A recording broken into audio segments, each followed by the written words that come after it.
ભગત એટલે આ તો હવે બહુ વધારે પડતું હળગી ગયું યાર. પણ ઓલી કહેવત નથી, સોરી મને નથી આવડતી, પણ હા એક વસ્તુ તો માનવી જ પડે કે હાય લાગે હો ભગત બહુ ઢીબ્યા બધાને. એટલે આજે આ પાછો વિડીયો મૂકવાનું કારણ એવું છે કે મેં જે વિડીયોની શરૂઆત કરી હતી ને એ એટલા માટે કરી હતી કે ત્યાં એક ગરીબ પરિવારનો ધંધો ભગત આપણે લઈ લીધો હતો. પણ આજે જે મીડિયાની અંદર ને પ્રેસની અંદર જે ચર્ચાઓ થઈ રહી છે ને એમાં આ લોકો તો ક્યાંય છે જ નહીં. તો આજે આ વિડીયોના માધ્યમથી હું એ વ્યક્તિને સામે લાવું છું કે જેણે ત્યાં 35 વર્ષ પાથરણા પાથરીને ધંધો કર્યો છે. અને એના દીકરાએ જ્યારે મને ફોન કર્યો કે અમારી સાથે આવો બનાવ બન્યો છે, આજ 7-8 વર્ષ થઈ ગયા છે, અમને કોઈ ધંધો કરવા દેતું નથી, અને મારે પહેલો વિડીયો મૂકવો પડ્યો. તો પ્રેસ મીડિયાવાળાઓને એ કહીશું કે માત્ર ઇન્ટરનેશનલ ન રમીએ, અને કોઈ ગરીબને મદદ મળી રહી અને કોઈ ગરીબની હાય પછી મીડિયાને લાગે એવું ન હોય, ગમે નહીં આવે. અને મીડિયાએ તો હંમેશા કોઈ જ્ઞાતિ જાતિ ઊંચ નીચ ભેદભાવ રાખ્યા વગર એક નિષ્પક્ષ રીતે ન્યૂઝ બનાવી અને સમાજની વચ્ચે મૂકવાની હોય. તો હું આ પ્રેસ મીડિયાવાળાઓને પણ એટલું કહીશ કે જે આ ગરીબ લોકોની રોજીરોટી ભગત દ્વારા લઈ લેવામાં આવી છે એની પણ મુલાકાત લ્યો ને હકીકત સમાજની વચ્ચે મૂકો.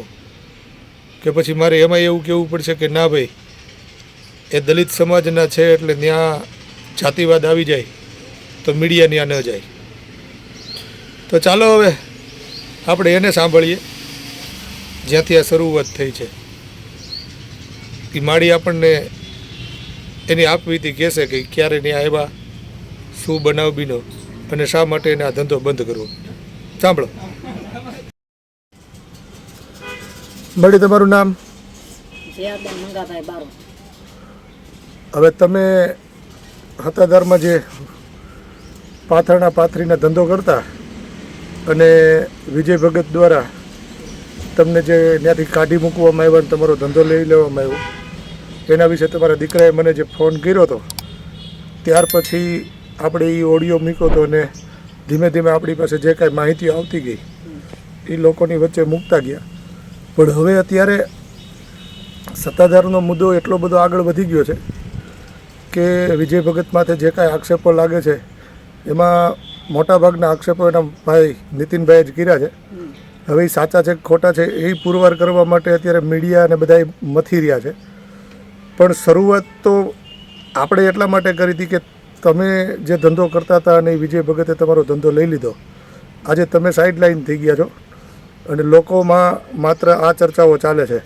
તો તમારી સાથે જે કાંઈ બનાવ બીનો હતો એ હકીકત અત્યારે આપણે સમાજની વચ્ચે મૂકવાની છે. એટલે મને પહેલેથી આખી વિગત આપો, શું થયું હતું?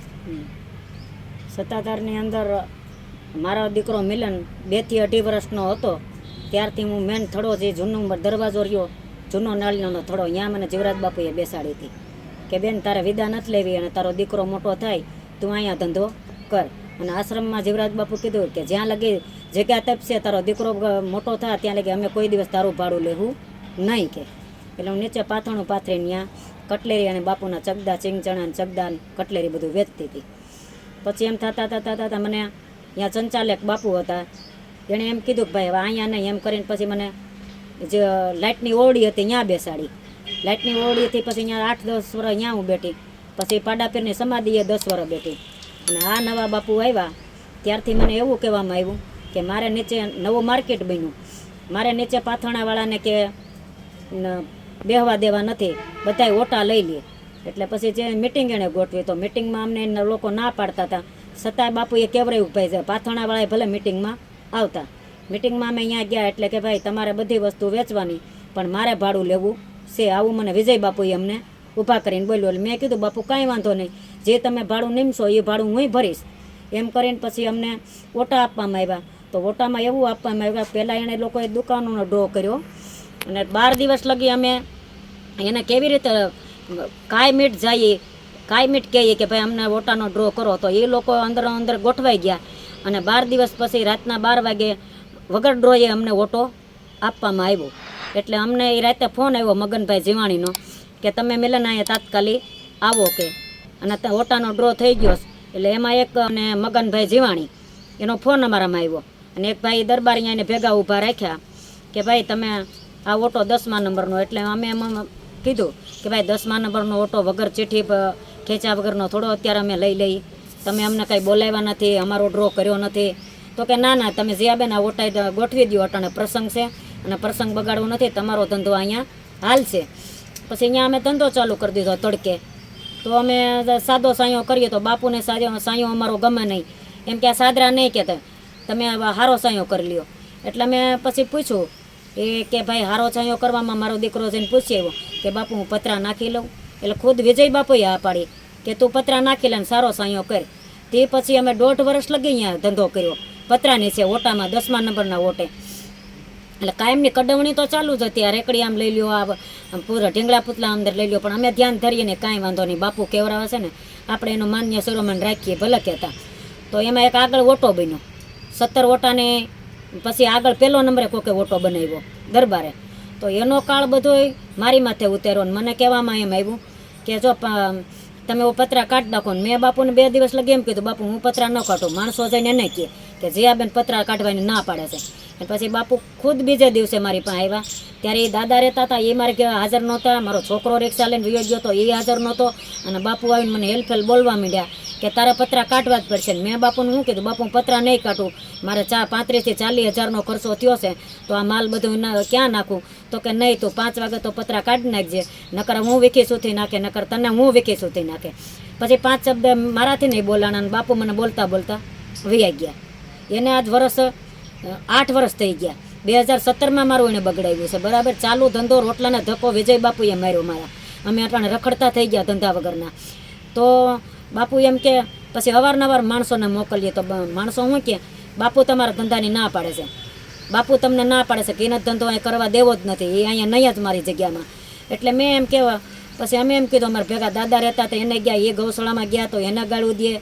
મારો દીકરો પૂછવા જાય એટલે મારા દીકરાને એમ કે એ તું રિક્ષા આંક, તું રિક્ષા લાયક છો, અહીંયા બીજો તને ધંધો નથી કરવા દેવો. અવારનવાર અમે 8 વર્ષથી બહુ જ મહેનત કરી, પણ અમને આ બાપુ ધંધો કરવા દેતા નથી. તો હવે આવી હકીકત છે,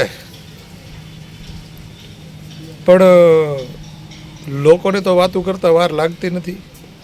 વસંતે 2 કરોડ માંગેલા, મેં 2 કરોડ માંગ્યા હોય ને તો બાપુ દેવાય પડે,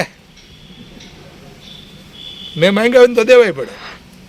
પણ હવે આ તો આપણે જાય દીધે, કેમ કે હવે એક મોટો સંત, એક મોટી એવી જગ્યાનો મહંત એવી વાત કરે કે ભાઈ મારી આગળ 2 કરોડ રૂપિયાની માંગણી થઈ, કોણ ના પાડે? બધા એમ કે સાચી વાત છે, બાપુ કાંઈ ખોટું થોડું બોલે. પણ બાપુ હાસુય કેટલું બોલે છે તો જાણો. એટલે આ જોયું ને, આ માડીએ જે એની આપવીતી કીધી અને મારે શા માટે વિડીયો બનાવવો પડ્યો. અને હું તો હજી સાઈડ લાઈને જ છું અને મને કાંઈ વિજય ભગત હારે બાપ માર્યા વેર નથી કે નથી આ મા દીકરાને, બરાબર. કાંઈનો ધંધો આપી દો અને કા પછી હાથ ઊંચા કરીને એમ કહી દો કે નહીં આપી, એટલે કાર્યક્રમ પૂરો થાય, બરાબર. આપણે કાંઈ કોઈના ડૂંડા વાઢ્યા નથી અને ક્યાંય જાહેરનો ભાગ પાડવાનો થતો નથી. અને ભગત પુરાવાની વાટે શું જ આવશે, એટલે ગોઠવા વગર રહેવાનું નથી. જય આપા ગીગા.